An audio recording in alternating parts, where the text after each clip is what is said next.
இந்த பார்சல் எங்கே ஓப்பன் பார்த்தீங்கன்னு சொன்னால் லண்டனுக்கு தான். லண்டனில் வந்து ஒரு அண்ணா தான் கேட்டிருக்கார். வாங்க அந்த அண்ணா என்னென்ன பொருட்கள் கேட்டோன்னு சொல்லி ஒன்றா பார்ப்போம். 15 கிலோ அரிசிமா மட்டுமே கேட்டிருக்கார் பாருங்கோ. 15 கிலோ கூடத்தான் அரிசிமா கேட்டிருக்கிறார். மற்ற இஞ்சால ஒடியல் புழுக்கொடியல்மா, மற்ற இஞ்சால வந்து பகோடா சத்துமா, மற்ற அச்சு பலகாரம், மற்ற தட்டை வடை கேட்டிருக்கிறார். மற்ற சிப்பி வைட்ஸ் 1 கிலோ அளவில் கேட்டிருக்கிறார். மற்ற ஊற்று நல்லெண்ணையும் கேட்டிருக்கிறார். இப்போ எல்லாமே ரெடி பண்ணி நாங்கள் வச்சுட்டோம். இப்போ நாங்கள் இதை அனுப்ப வெளிக்கிட போகிறோம். இதே மாதிரி பொருட்கள் உங்களுக்கு இந்த வேண்டிய நீங்கள் நினைச்சிங்கன்னு சொன்னால் நாங்கள் போடுற வாட்ஸ்அப் நம்பருக்கு தொடர்பு கொள்ளுங்க. ஓகே, இன்னும் போய் நாங்கள் என்ன சாப்பாடு பார்த்துருவோம். வணக்கம் உறவுகளே, நான் உங்கள் டார்மினி. நாங்கள் நல்ல சுகமாக இருக்கிறோம், நீங்கள் நல்ல சுகமாக இருக்க வேணும்னு சொல்லிக்கொண்டு இன்றைக்கு வந்து உங்களுக்கு என்ன சாப்பாடு செய்து காட்ட போகிறோன்னு சொன்னால் நல்ல ஒரு துள்ளுமண்டை மீனில் நல்ல ஒரு கறி தான் சமைச்சு காட்ட போகிறேன். அதாவது இது வந்து தாளித முறையில் தான் இந்த மீன் கறியை சமைச்சு காட்ட போகிறேன். இது ஒரு வித்தியாசமாக இருக்குமென்னு சொல்லிக்கொண்டு என்னென்ன பொருட்கள் சேர்க்க போகிறோன்னு சொல்லி வாங்க நேரடியாக போவோம். அதுக்கு முன்னாடி யாராவது எங்களுடைய வீடியோவில் புதுசாக வாரீங்கன்னு சொன்னால் மறக்காமல் சப்ஸ்கிரைப் பண்ணுங்க. அது ஒரு வகையில் எங்களுக்கு சப்போர்ட்டாக இருக்குமென்னு சொல்லிக்கொண்டு வாங்க வீடியோக்குள்ளே போகலாம்.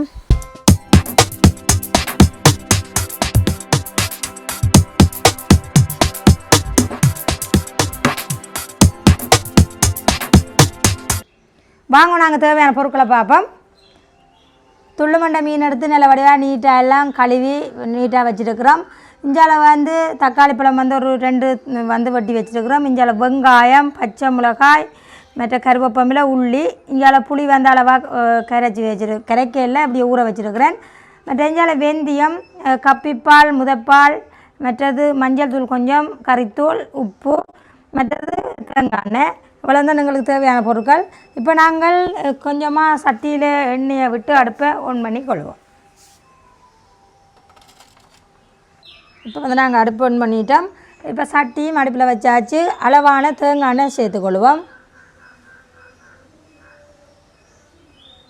எண்ணெய் வந்து கொதிச்சிட்டுது. கொஞ்சமாக வெந்தயம் சேர்ப்போம். அதோட வெங்காயம், உள்ளி, பச்சை மிளகாய் அவ்வளோத்தையும் சேர்த்துருவோம்.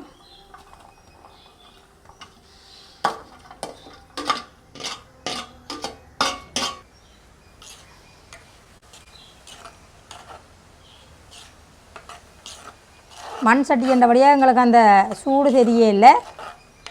ஆனால் எங்களுக்கு எண்ணெயெல்லாம் கொதித்து இப்படியே வதங்கி கொண்டிருக்கட்டும். ஒரு அரை திட்டம் எங்களுக்கு வதங்கி வரட்டும்.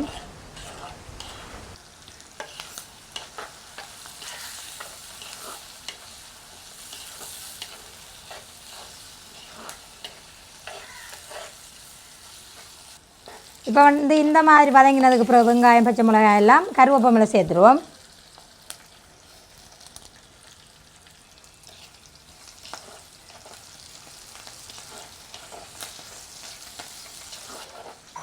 மீன் கறிக்கு வந்து கடுமையாக வெங்காயம் வேகத்தில் இந்தளவு வேகினா போதும்.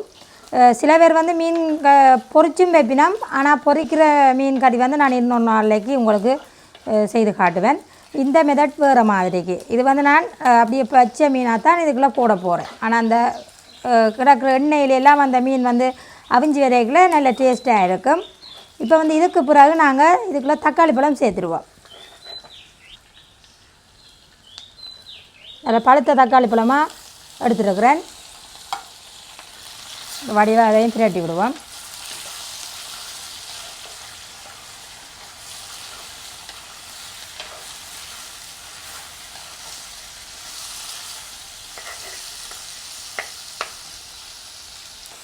இப்போ எங்களுக்கு இந்த எண்ணெயில் இந்த தக்காளி பழம் வந்து அப்படியே அவிஞ்சி வரட்டுக்கும் ஒரு 2 நிமிஷமாக நாங்கள் மூடிட்டு திறப்போம்.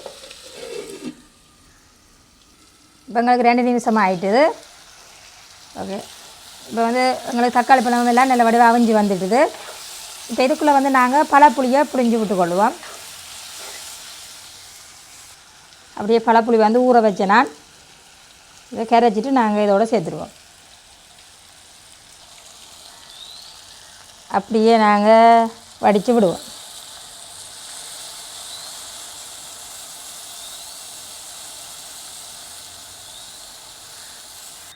இப்போ புளி விட்டுட்டோம். கறித்தூள் வந்து அளவாக சேர்த்துக்கொள்வோம்.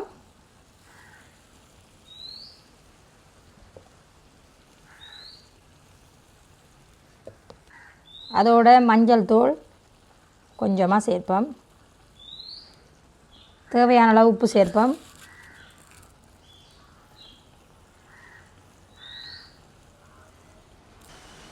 அதோடைய கப்பிப்பாலையும் சேர்ப்போம்.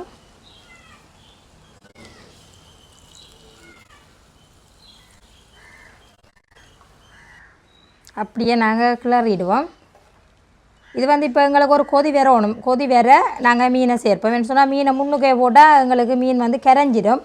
எங்களுக்கு முதல் பாலும் விடுறதால ஒரு கொதி வர நாங்கள் மீனை சேர்த்துடுவோம்.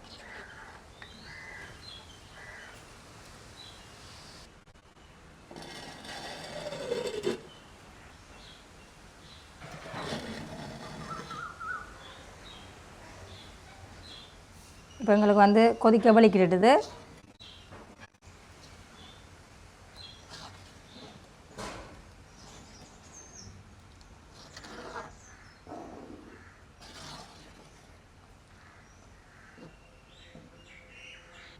இந்த மாதிரி கொதி வந்ததுக்கு பிறகு நாங்கள் மீன் சேர்த்துருவோம். மீனை வந்து நான் அளவாக தான் சேர்க்க போகிறேன்.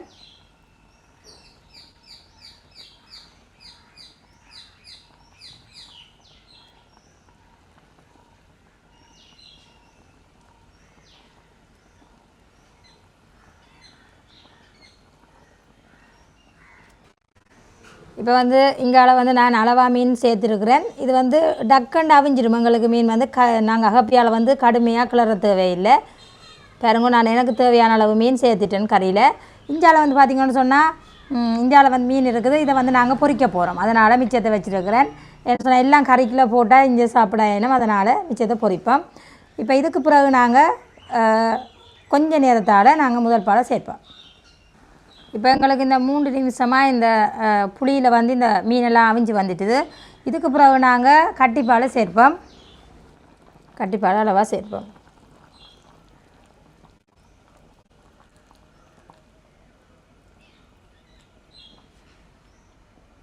அப்படியே மெல்லமாக கலந்து விடுவோம்.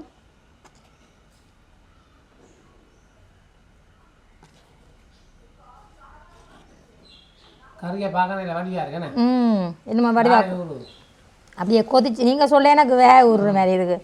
அப்படியே கொதிச்சு வரதான் எங்களுக்கு அந்த கலர் தெரியும். சொன்னால் பாலில் ரொம்ப விட்டுட்டோம்.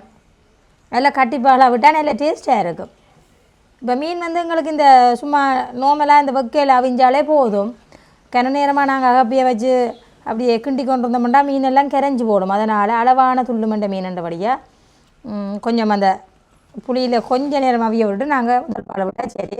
இப்போ இதுவும் வந்து நல்லா கொதித்து கொஞ்சம் தண்ணி வற்றி வேற நாங்கள் ரக்கினா சரி, எங்களுக்கு துள்ளு மண்டை மீன் கறி ரெடி ஆயிடும்.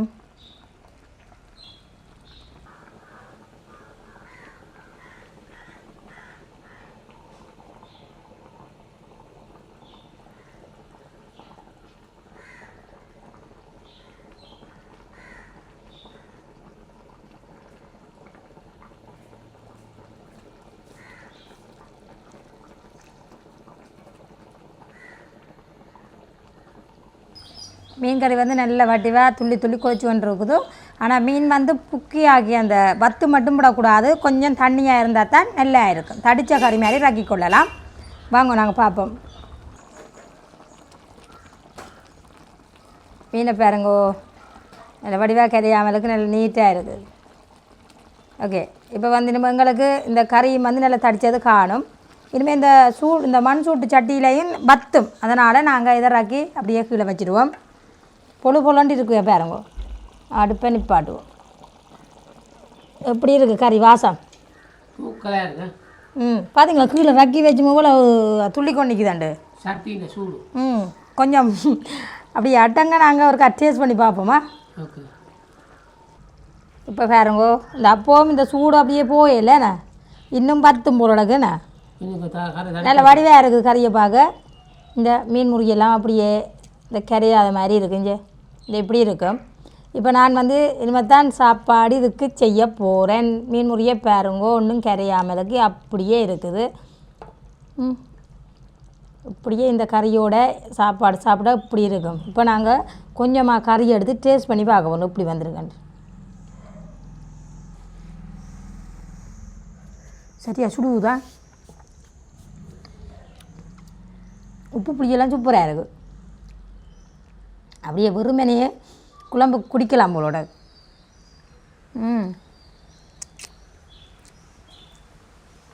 சுவையோ சுவை. நீங்களும் இதே மாதிரி இருக்கா தக்காளி பழம் போடணும், தக்காளி பழம் போடாமல் சமைச்சு போடாதீங்கோ. நல்ல இதமாக வந்திருக்கு. ரோவலே சப்போர்ட் பண்ணுங்கோ. பாய்.